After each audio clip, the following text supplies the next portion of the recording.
Hello, hello, my love. I hope this finds you doing so well. Today, I'm resharing one of our foundational episodes, Emotional Outsourcing 101. This is where I lay out the heart of what emotional outsourcing really is, that habit of outsourcing our emotional needs, validation, belonging, safety, and sense of worth to other people.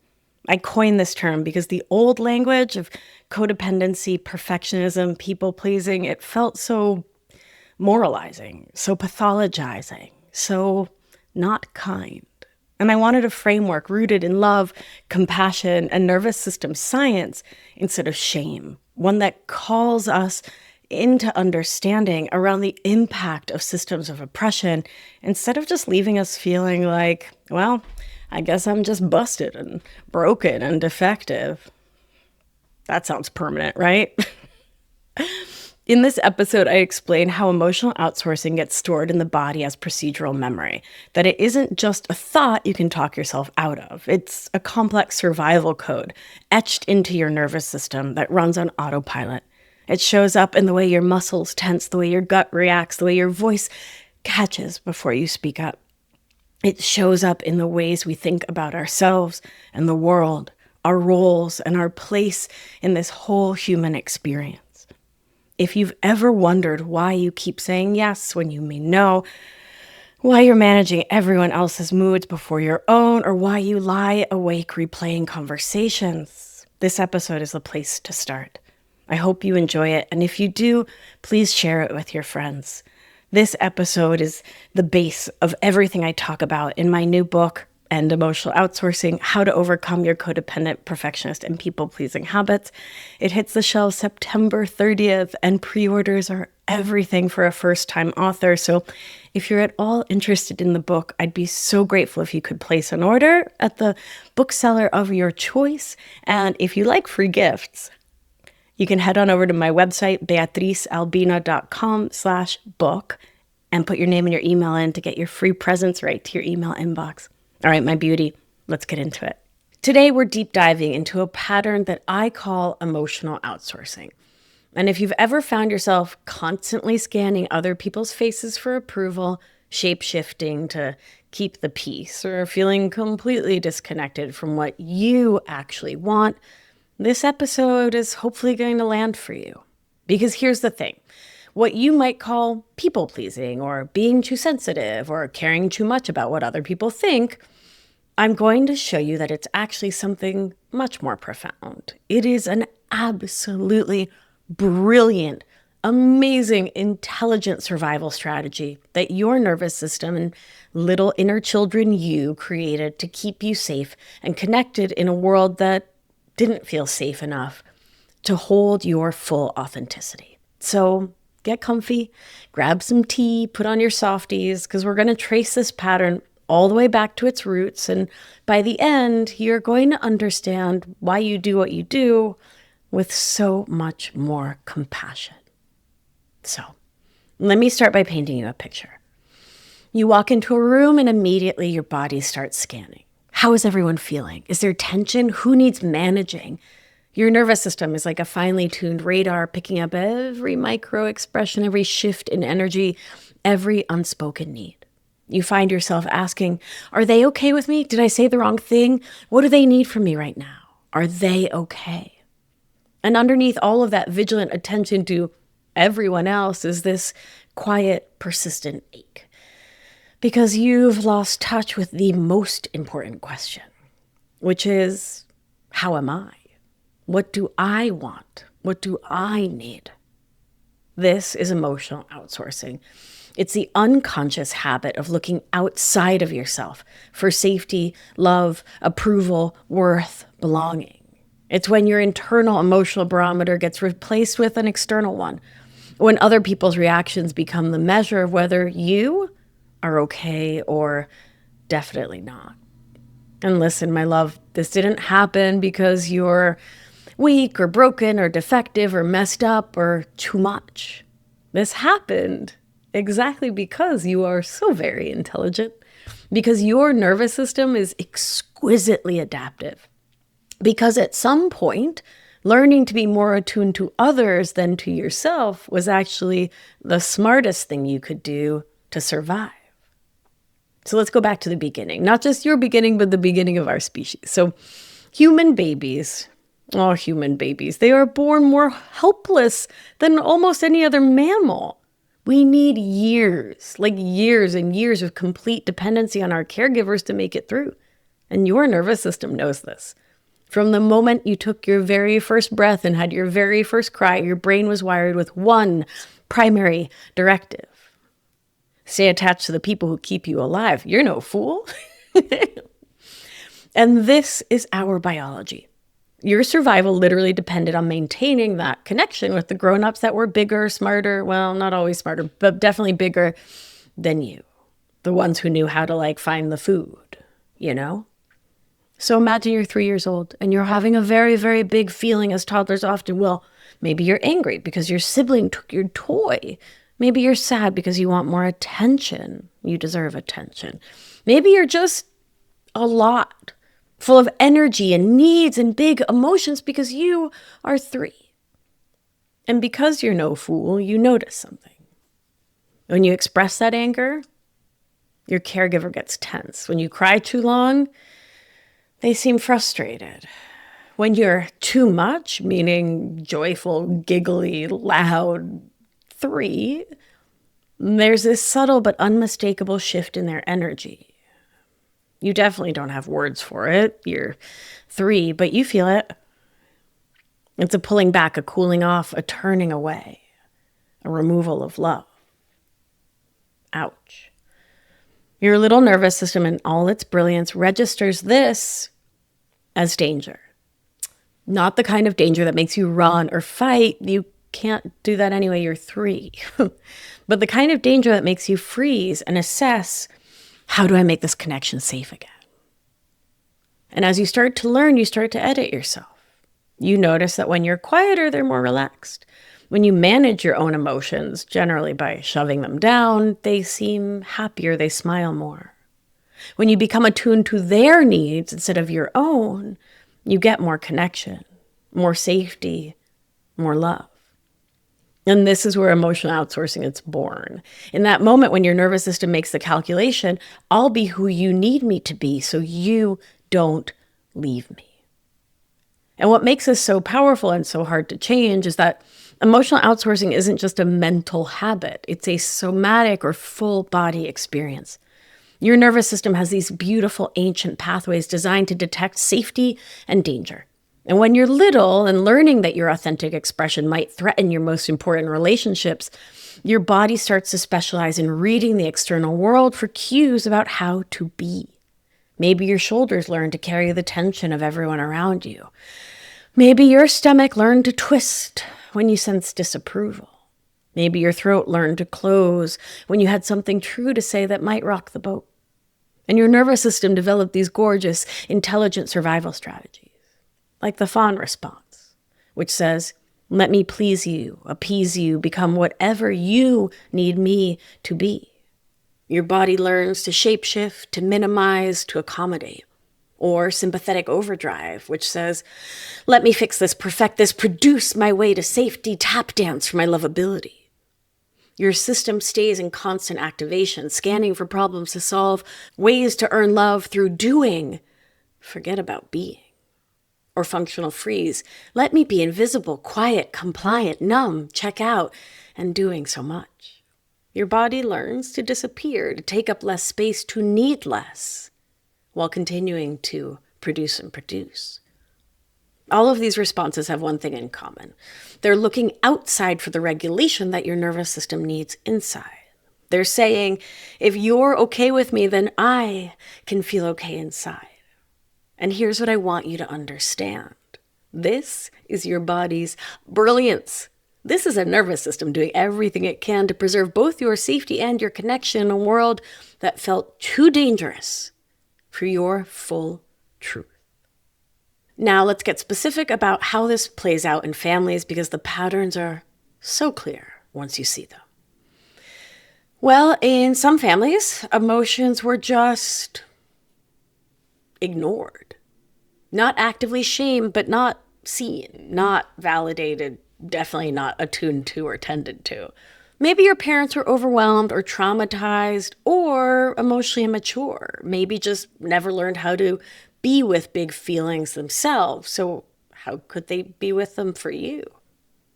So again, because you're brilliant and amazing, you learn that your internal world, your sadness, your anger, your fear, your joy didn't really matter.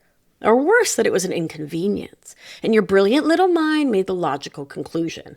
If my feelings don't matter here, maybe they probably don't matter anywhere. Maybe what matters is how other people feel. And my job is to figure that out and manage it. So you became an expert at reading rooms instead of reading yourself, at managing other people's emotions instead of your own, at becoming so attuned to what everyone else needed that you completely lost touch with what you needed. In other families, emotions were very present, but in a way that made you responsible for them. Maybe you had a parent who was overwhelmed, depressed, anxious, or angry, or emotionally immature in a different way, and you became their emotional support system. Maybe you learned that your job was to keep everyone calm, everyone happy, keep everyone okay. These families often have boundary issues. Your emotions become everyone's emotions. Everyone's emotions become your emotions. This enmeshment means that you can't tell where you end and other people begin. And you learn that love is earned through caretaking, that your worth comes from how well you can manage other people's feelings, that being too much, too needy, too emotional, too present with your own experience is selfish. You become the family thermostat, constantly adjusting yourself to keep everyone else at the right temperature. Sometimes emotional outsourcing develops because you had to grow up too fast. A parentified child who becomes the adult often happens in a family where there was substance use issues, mental illness, sometimes divorce or trauma, or again, parents who were emotionally immature or unavailable.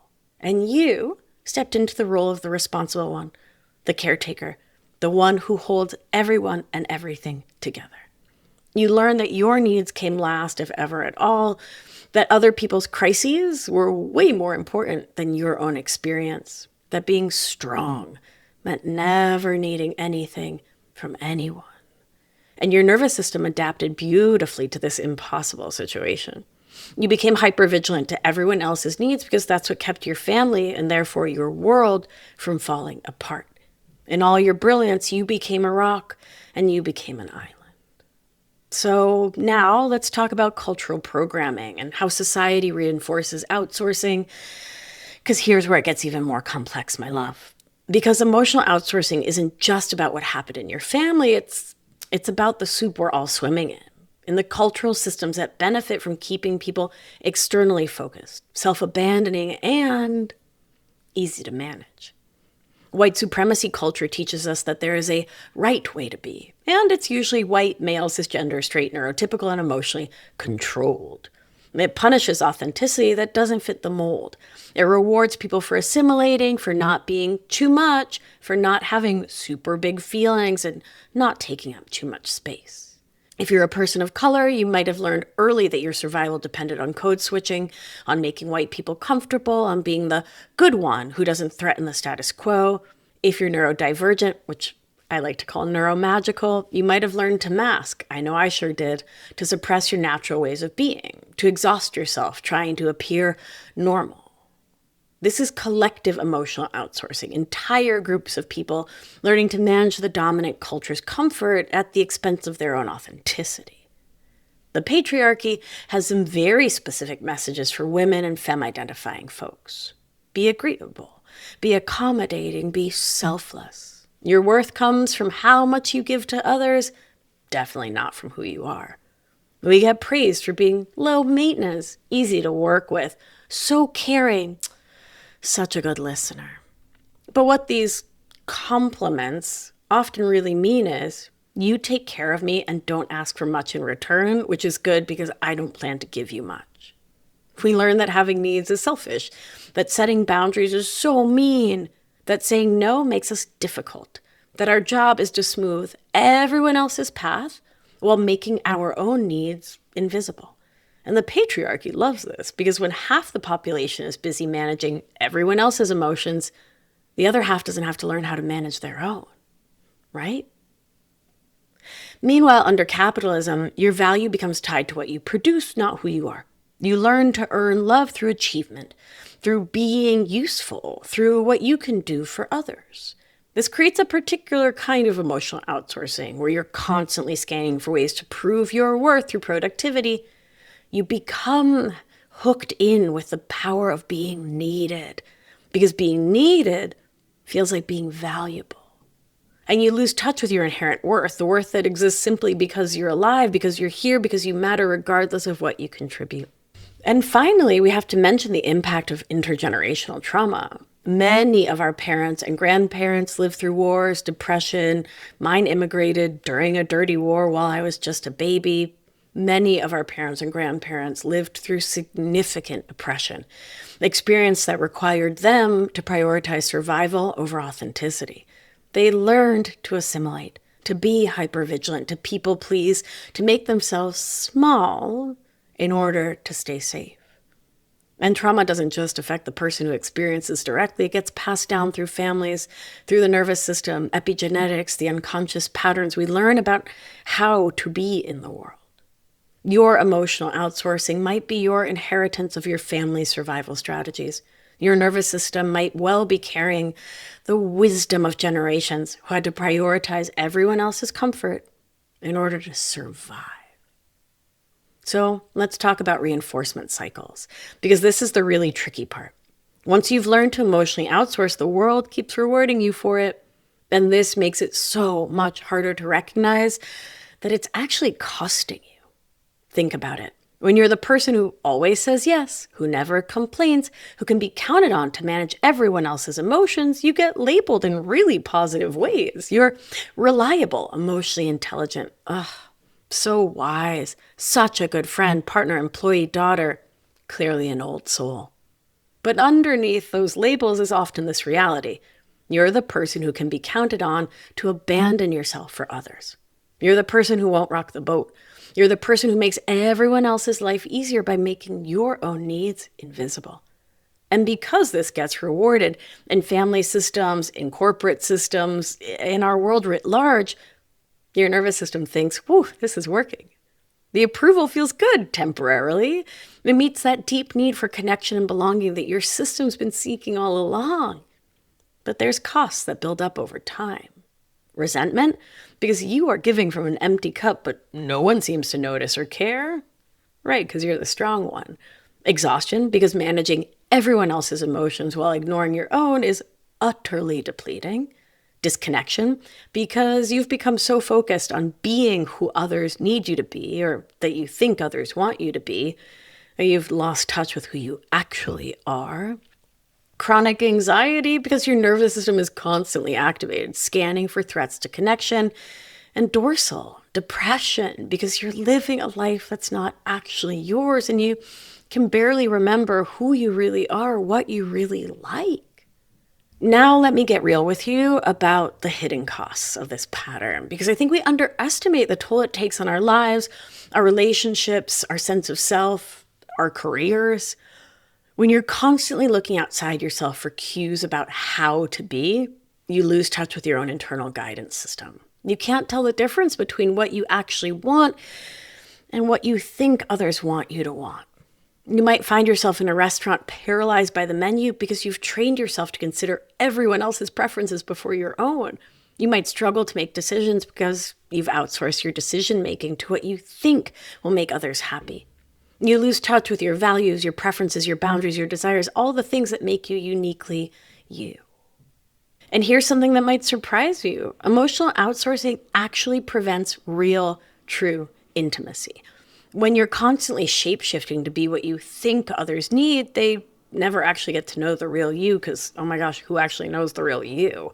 And so you never get to experience being loved for who you actually are, only for who you're kind of play acting to be. And so your relationships become based on your performance rather than your presence. People might totally love the version of you that you show them, but they don't get to love your full humanity, your needs, your boundaries, your complexity, your authentic emotional experience. And deep down, you know this, which is why even when you're surrounded by people who actually care about you, you can feel profoundly alone. And of course, there are nervous system consequences. So living in a constant state of hypervigilance to others while disconnected from yourself can take a serious toll on your body. I know it did for me. Your nervous system stays chronically jacked up, chronically activated, always scanning for threats to connection. This can show up as chronic fatigue from emotional labor, anxiety and panic attacks, digestive issues from chronic stress, sleep problems from an overactive mind, autoimmune issues from a dysregulated nervous system, chronic pain from carrying everyone else's emotional tension. My beauty, my darling, my tender ravioli, your body is trying to tell you this pattern isn't sustainable. But because you've learned to prioritize everyone else's comfort over your own, you might not even notice these signals until they become impossible to ignore. So now let's get specific about how emotional outsourcing shows up in your physical, somatic, body-based experience, because this is where the healing really begins, and coming back to your body, to your felt sense, to the wisdom that lives in your nervous system. If you're a person living with emotional outsourcing, your body has likely become exquisitely attuned to everyone else's energy. You might walk into a room and immediately feel the tension between two people who had a fight earlier.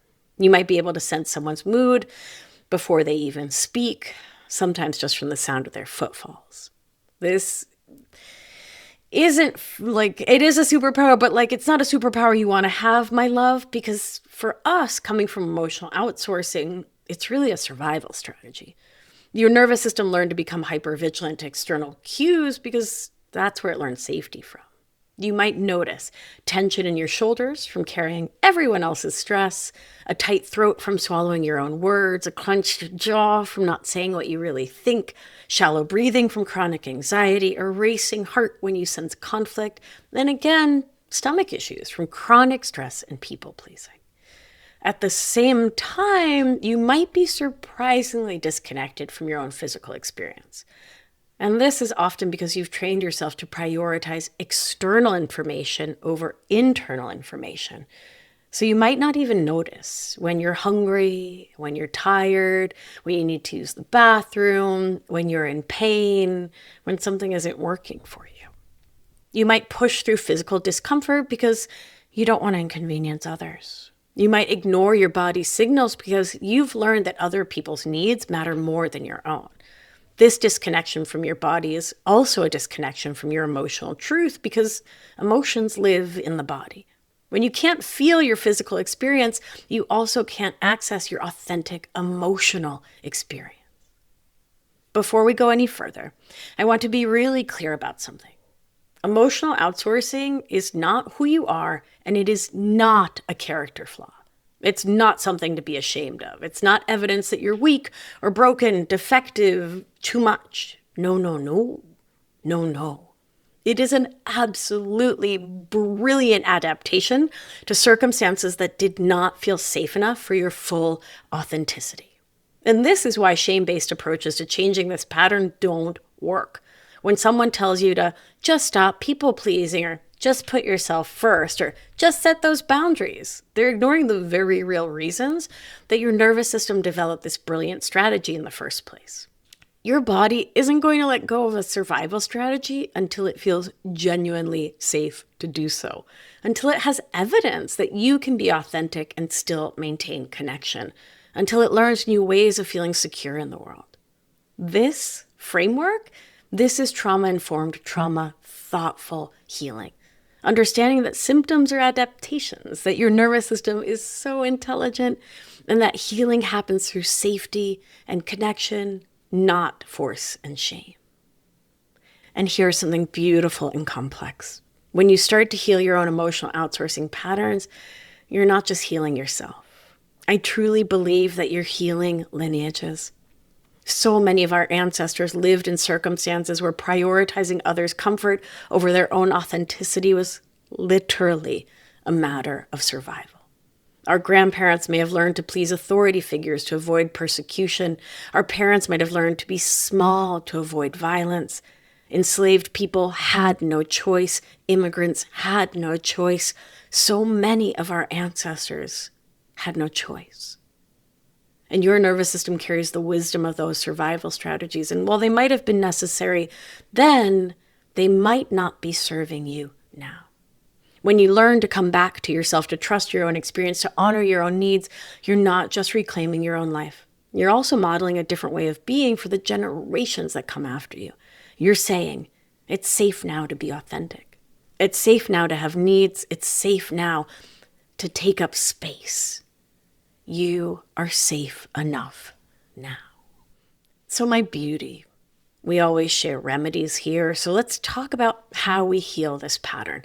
How do we start to come back to ourselves after years, maybe decades, and definitely generations of looking outside of ourselves for safety, worth, and belonging? Well, the journey back to yourself is not about forcing change or shaming yourself into different behavior. It's definitely not about labeling yourself as some kind of codependent perfectionist or people-pleasing person, because that's not who you are. Those labels do nothing to help us. They're just more baggage.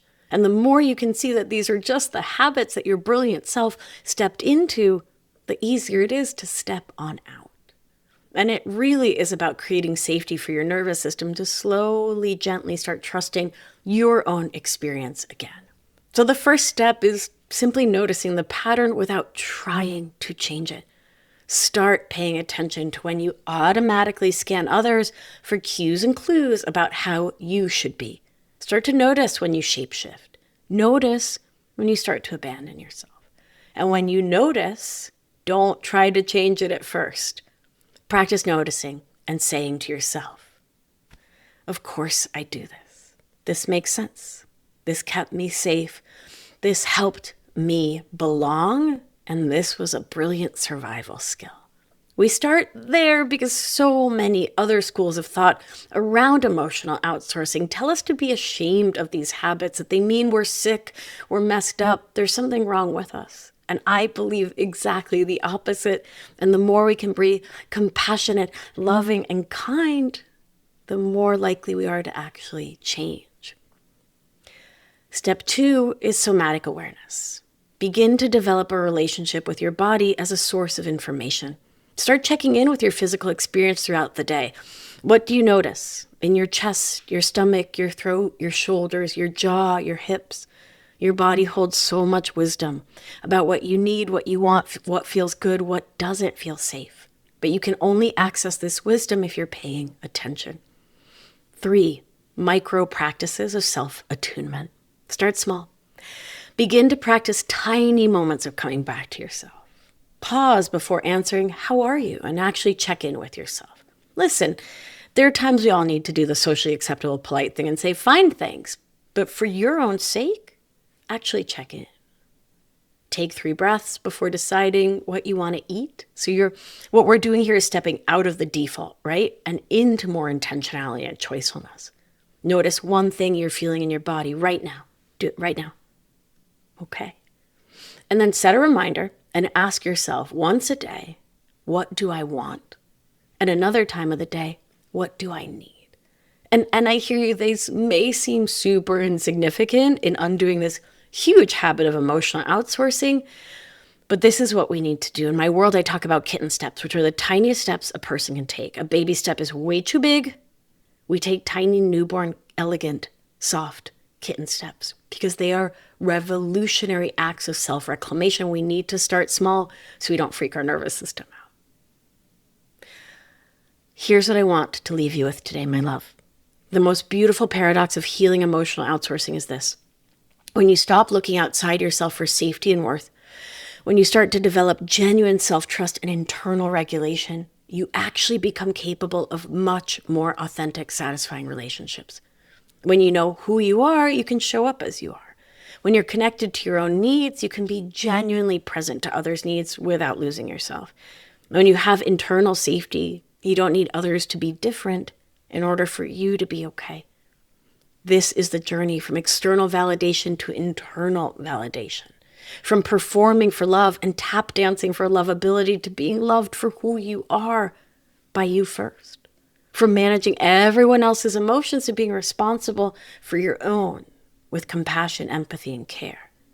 And beauty, it's not easy work, and it's definitely not quick work. Your nervous system needs time and patience and so much compassion to learn new ways of being in the world. But it is the most important work you'll ever do because your life is waiting for you on the other side of this pattern. Your authentic relationships are waiting. Your creative expression is waiting. Your full aliveness is waiting. So my beauty, I want to end with this because I think it's what your nervous system maybe most needs to hear. I know it's what mine most needed to hear when I was in the depths of emotional outsourcing. And it's this. My beauty, my tender, perfect ravioli. You are not too much. You were never too much. The people and systems that taught you to be shamed for being you, that taught you to be smaller, quieter, less authentic, or taught you to be the clown, the jester, the distractor to earn your love. They were operating from their own limitations, their own fears, their own disconnection, their own lack of capacity. My sweet, sweet, sweet baby, your sensitivity is not a liability. It is a gift. Your needs are not too much, they're information. Your emotions are not problems to be managed, they're messengers carrying wisdom about what you need to thrive. The world needs who you actually are, not who you think you should be to make others comfortable. And your nervous system, this beautiful, intelligent, brilliant system that's been working so hard to keep you safe and connected, deserves your appreciation, not your judgment. So thank you for listening today, my love. Thank you for being brave enough to look at these patterns, to question what you've been taught about how to be in the world, to consider that there might just be another way. My beauty, my tender chickadee, your authenticity matters. Your healing matters. You matter. So until next time, be gentle with yourself. You are exactly where you need to be. Let's do what we do. Gentle hand on your heart should you feel so moved. And remember, you are safe. You are held. You are loved. And when one of us heals, we help heal the world. Be well, my beauty. Mwah! I'll talk to you soon. Ciao, ciao.